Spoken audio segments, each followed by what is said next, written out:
So I've traversed through the centre of some sacred grounds, probably, more than likely. Aboriginals used to love it here. When they were nomadic, they would come and eat and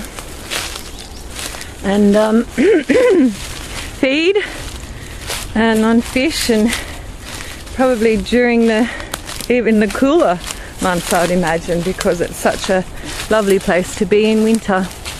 Anyhow, as we come out of Aboriginal area, we're not as far around as I would have hoped, but if we look across the lake or the estuary, we can see houses, and all those houses, when they're looking back this way, all they see is a beautiful, they feel uninhabited, clean area.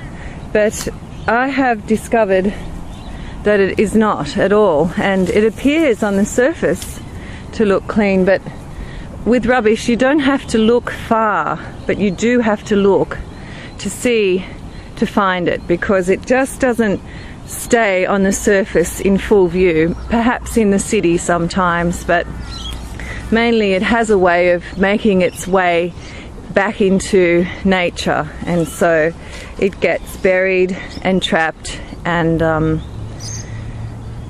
is very dangerous. And we'll talk of the dangers right now, because one of the problems is that these plastics, when they do make their way down and out to sea, which is over there,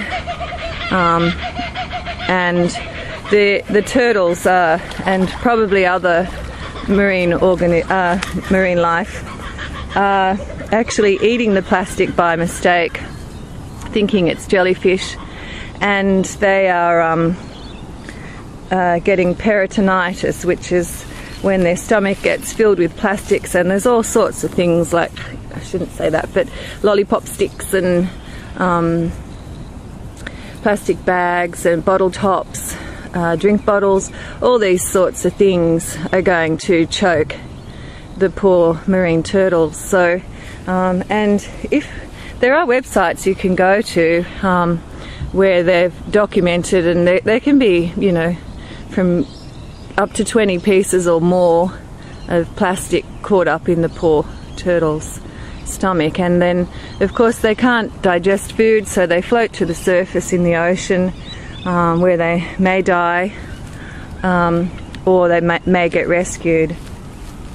So yes, there's a wonderful rescue centre in Ballina that's doing some marvellous work on saving these turtles, but really we shouldn't be doing this to our turtles. We should be looking after them.